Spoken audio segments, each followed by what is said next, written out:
दोस्तों एक बात और निकल के आई है इस रिजल्ट से, वो ये कि एक फीमेल पर्सन है, एक लड़की है, एक महिला है जिसकी अभी तक शादी भी नहीं हुई है और उसको सेलेक्ट किया गया है विडो कैटेगरी के अंडर में। डॉक्यूमेंट वेरिफिकेशन में जेवीवीएनएल जूनियर अकाउंटेंट में उनका नाम आया है और वो भी सेलेक्ट किसके अंडर में किया गया है? विधवा कैटेगरी के अंडर में उनको सेलेक्ट किया गया है। ये कैसे पॉसिबल हो पाया है? क्या ये स्कैम है? क्या ये घोटाला है? ये क्लियरली यहीं से आपको पता चलता है दोस्तों। ये इस बात में कितनी सच्चाई है इसका तो मैं भी एग्जैक्टली 100% नहीं बता सकता, लेकिन अगर कोई दावा कर रहा है इस चीज से तो रिलेटेड, तो आप कहीं ना कहीं ये सोचते हो कि इस चीज में अब घोटाला है या नहीं है। ये क्लियरली आपको पता चल रहा है यहां से। हेलो दोस्तों, welcome to accountant exam prep. ना पास होने की खुशी, ना फेल होने का गम, जब तक है दम फॉर्म भरेंगे हम। दोस्तों इसी विश्वास के साथ हमें फॉर्म भरते जाना है और इन सरकारी नौकरियों को लेना है। कितने भी स्कैम हो जाए, कुछ भी हो जाए, बट जहां आंसर की शो करी जाती है, जहां पे आपको क्वेश्चंस का क्लेम पूछा जाता है, वहां पे बहुत कुछ पारदर्शिता होती है, वहां पे बहुत कुछ ट्रांसपेरेंट होता है। इसीलिए एटलीस्ट उन फॉर्म को तो हमें रेगुलर भरते रहना है। एएसओ का फॉर्म निकला था, भर दिया होगा आपने, मैं ऐसा मानता हूं, और वहां पे आपको आंसर की भी मिलेगी, पेपर में मिलेगा, सब कुछ दिया जाएगा। बात कर लेते हैं कुछ क्वेश्चंस की जो आरवीयूएनएल जेवीवीएनएल जूनियर अकाउंटेंट वाले एग्जाम से रिलेटेड आपको कुछ क्वेश्चंस आ रहे हैं। उन क्वेश्चंस के मैं रिलेटेड आंसर दे देता हूं। कट ऑफ मार्क्स डिस्क्लोज करेंगे या नहीं करेंगे, ये जो आप डिमांड कर रहे हो, ये जो कैंपेन चला रहे हो, ये कट ऑफ मार्क्स की, दोस्तों इस कैंपेन का कोई सेंस नहीं है, बिकॉज ये कट ऑफ मार्क्स डिस्क्लोज करेंगे, डेफिनेटली डिस्क्लोज करेंगे। ये पैटर्न है और इनको करना ही पड़ेगा। इस चीज की डिमांड करने से कोई मतलब नहीं है। जो इनको करना था वो कर चुके हैं, लेकिन कट ऑफ मार्क्स साथ में डिस्क्लोज करते तो ये ट्रांसपेरेंसी होती। क्या नॉन क्वालिफाइड जो कैंडिडेट्स हैं उनका रिजल्ट शो करेंगे या नहीं करेंगे? डेफिनेटली करना पड़ेगा। नहीं करेंगे तो कैसे पार पड़ेगी? तो ऐसी कोई भी डिमांड का कोई सेंस नहीं है, बिकॉज ये कट ऑफ मार्क्स भी शो करेंगे, रिजल्ट भी शो करेंगे। लेकिन मुझे एक चीज समझ में ये नहीं आई कि इन्होंने जब यहाँ पे ये लिस्ट दे दी, क्वालिफाइड कैंडिडेट्स की लिस्ट दे दी, तो कम से कम डॉक्यूमेंट वेरिफिकेशन डेट ही दे देते। क्या इनके मन में संकोच था कि इन्होंने डीवी की डेट नहीं दी उसके साथ में? क्या ये रिजल्ट के ऊपर कोई एक क्वेश्चन उठने वाला था, इनको ऑलरेडी पता था? इन्होंने क्या किया है, कैम स्कैनर से स्कैन किया है, जो कि एक चाइनीज ऐप है जिसको बैन कर रखा है गवर्नमेंट ऑफ इंडिया ने। दोस्तों गवर्नमेंट ऑफ इंडिया ने चाइनीज ऐप को बैन कर रखा है और ये खुद ही एक एग्जांपल सेट कर रहे हैं कि हम वो एप्लीकेशन यूज कर रहे हैं जिसको हमारी गवर्नमेंट ने बैन किया है। इस डिपार्टमेंट ने ये चीज क्लियरली शो करी है। ये जो कैम स्कैनर है ना, इससे आपके साथ स्कैम हुआ है। ये स्कैनर नहीं, ये स्कैमर था। इस स्कैमर से इन्होंने स्कैन किया है और आपके साथ स्कैम किया है। एक और बड़ा मुद्दा है जो उठ के आ रहा है, और सही बात है, बिल्कुल सही बात है। इन सर्विस कैंडिडेट्स है जो ऑलरेडी डिस्क्वालीफाइड है, उन इन सर्विस कैंडिडेट्स को इन्होंने लिया है डॉक्यूमेंट वेरिफिकेशन में, वहां पे इन्होंने स्कैम किया है और फिर कुछ ऐसे तर्क देके ये जवाब दे रहे हैं जो इनके तर्क कहीं भी बैठ नहीं रहे। थोड़ा बहुत बैठते हैं, लेकिन एक तरीके से वो दिल को ठेस पहुंचाते हैं। मैं आपको दिखा देता हूँ, एक पेपर की कटिंग है, देखिए दोस्तों, मैं आपको दिखा देता हूँ।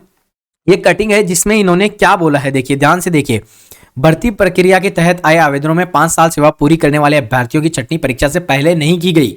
अब पद के अनुपात में 2 गुना अभ्यर्थी बुलाए गए हैं। इसमें किसी तरह की गड़बड़ी नहीं है। जो क्वालिफाइड है, पूरी नहीं कर रहे हैं, वह योग्य हो ही नहीं सकते। दस्तावेज सत्यापन में स्वतः ही बाहर हो जाएंगे। बात तो सही है कि बाहर हो जाएंगे, लेकिन ये डिस्क्वालिफाइड कैंडिडेट्स थे, इनको डायरेक्टली किसी और कैटेगरी में इनको लेना चाहिए था। इन सर्विस कैंडिडेट्स वाली कैटेगरी में क्यों लिया गया है, ये बात है। कोई गड़बड़ी नहीं है। इन्होंने फाइनली ये बोला दस्तावेज सत्यापन के लिए बुलाया गया, जो योग्य नहीं होंगे वह आगे नहीं बढ़ पाएंगे। इसमें गड़बड़ी जैसी कोई स्थिति नहीं है। देखो आगे तो नहीं बढ़ पाएंगे, लेकिन डॉक्यूमेंट वेरिफिकेशन में आपने बुला लिया, और उसमें इन सर्विस वाले में क्यों सेलेक्ट किया गया है इनको? पहले तो लगाया गया था, मान लिया, मैं आपकी बात मान लिया। दूसरी बात, कुछ हीरोज की मैं आपको फोटोज दिखाना चाहता हूं जो आपके लिए एक्चुअल में हीरोज है। ये लोग वो है जो कि विद्युत भवन जाके वहां पे ज्ञापन दे रहे हैं, वहां पे कैंपेनिंग कर रहे हैं, वहां पे प्रोटेस्ट में साथ में जुड़ रहे हैं कि इस रिजल्ट के खिलाफ वॉइस उठाने के लिए। ये सारी शक्लें आप ध्यान से देख लो, ये सीरियसली आपके हीरो है। अगर कुछ भी हुआ तो ये हीरो डिजर्व करते हैं आपका रिस्पेक्ट, आपका प्राउड, ये सब कुछ डिजर्व करते हैं ये हीरो। एमर्स लव कॉमर्स वाले कोई भैया जी है जो पूरा कंटिन्यूसली अपडेट देते रहते हैं। राहुल शर्मा जी को लीड कर रहे हैं, उपेंद्र यादव जी को भी यहाँ पे ये उपस्थित करवा रहे हैं, सब कुछ करने की कोशिश कर रहे हैं। वैसे रिजल्ट क्या निकलेगा वो आपको पता ही है। ये बड़ी बड़ी पोस्ट के लोग हैं, ये क्या हैंडल करते हैं, सारी चीज़ों को कर लेते हैं। हजारों तरीके के लोग आते हैं, हजारों तरीके के जाते हैं, बट इनके एफर्ट्स वेस्ट नहीं जाए। इसीलिए मैं आप चाहता हूँ कि छोटे से बड़ा वीडियो जो इस चीज को गर्माहट दे रहा है, जो इस चीज को अभी कंटिन्यूसली फ्लो में रख रहा है, इस रिजल्ट के घोटाले को, उसको एटलीस्ट शेयर करा करो, लाइक करा करो, कमेंट छोड़ के जाया करो, मोरल बूस्ट होता रहे। ट्विटर कैंपेन्स में लोगों का साथ दो, जो भी कर सकते हो ना आप घर बैठ के वो करो। और अगर हो सके तो इन लोगों से कांटेक्ट करके इन लोगों के साथ यहाँ पे आके एटलीस्ट यहाँ पे ज्ञापन सौंपो, इनसे बात करो। क्वेश्चन जब तक रेज नहीं करोगे इन डिपार्टमेंट के हौसले बढ़ जाएंगे, और अगर एक बार हौसला बढ़ गया ना तो ऐसे बहुत सारे छोटे छोटे डिपार्टमेंट्स हैं जहां पे इनके हौसले बढ़ जाएंगे। रिको का एग्जाम कब हुआ था, कैसे रिजल्ट आया, कैसे ज्वाइनिंग दे दी, फाइनल रिजल्ट तक आ गया है, यहाँ पे अभी तक ऐसा कुछ भी नहीं हुआ है। रिको की नोटिफिकेशन ही अपने एग्जाम के ऑलमोस्ट बाद में आई थी या उसके जस्ट तुरंत पहले आई थी, और उन्होंने एग्जाम लिया, रिजल्ट दिया, डीवी कराया और फाइनल रिजल्ट भी दे दिया है दोस्तों। तो वैसा यहाँ पे कुछ भी नहीं हुआ है, इनके हाथ में सब कुछ पॉसिबल था बट इन्होंने वैसा कुछ भी नहीं किया है। एक बार दोबारा मेरे किसी चीज पे चर्चा करनी है तो मैं बता देता हूं। देखो, लीगल एक्शन से चीजें पॉसिबल हो सकती है, आप प्रोटेस्ट करो, दबाव बनाओगे तो चीजें पॉसिबल हो सकती है, सोशल मीडिया कैंपेनिंग्स चलाओगे तो भी थोड़ा बहुत कहीं ना कहीं से कुछ आउटपुट निकलने की है। ऐसा नहीं है रिजल्ट चेंज ही नहीं हो सकता, डेफिनेटली रिजल्ट भी चेंज हो सकता है। जब घपला है तो रिजल्ट चेंज होना कोई बड़ी बात नहीं है, क्योंकि इनको जब डर लगेगा ना कि हमारी बहुत सारे एविडेंसेस बाहर निकल रहे हैं, तब ऑटोमेटिकली ये सारी चीजें चेंज होना स्टार्ट हो सकती है। ऐसी बात नहीं है। तो प्रेशर क्रिएट करना आप लोगों के हाथ में है, अगर आप नहीं करोगे तो फिर वो वाली बात हो गई कि आपने इस चीज को ठंडे बस्ते में डाल दिया, इस चीज को एक्सेप्ट कर लिया कि जो चीज इन्होंने करी है और आप मूव ऑन हो चुके हो। वैसे एएसओ की वैकेंसी आ चुकी है, जुलाई में इसके एग्जाम्स होंगे, और आरपीएससी जूनियर अकाउंटेंट की वैकेंसी कब आएगी इसके लिए पर्टिकुलर डेडिकेटेड वीडियो बनाऊंगा, टीआरए के लिए भी बनाऊंगा और क्या चल रहा है मार्केट में ये भी बताऊंगा। इसके पीछे की एक खबर है जो मेरे को पता चली है कि क्या चला रहे हैं कोचिंग इंस्टीट्यूट्स, क्या चलाने की कोशिश कर रहे हैं यहाँ पे, क्या प्रूव करने की कोशिश कर रहे हैं। तो दोस्तों बस आज के वीडियो में इतना ही गाइड करना था।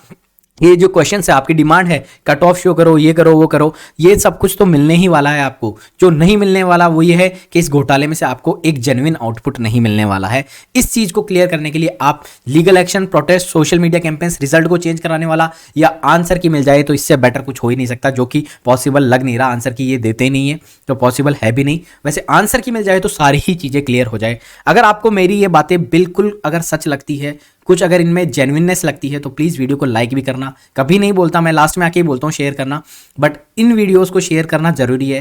जैसे कोई छोटा से छोटा आदमी डाल रहा हो, कोई भी पर्टिकुलर स्टूडेंट डाल रहा हो, कोई भी इंस्टीट्यूशन डाल रहा हो, क्योंकि आपके जो फेवरेट इंस्टीट्यूट्स जिन्होंने आपने रंग से राजा बनाया ना, वो आपका हाथ छोड़ चुके हैं। उन्होंने एक बार भी इस बारे में बात नहीं करी, उस चीज़ के बारे में, डीवी के बारे में बात कर ली, सब कुछ बारे में बात कर ली, एक बार भी बात नहीं करी। बहुत दिल दुखा ये चीज़ सोच के कहना, इन इंस्टीट्यूट्स के ऊपर हमारा ट्रस्ट था, वो आज आपका हाथ छोड़ चुके हैं, सीधी सी बात है।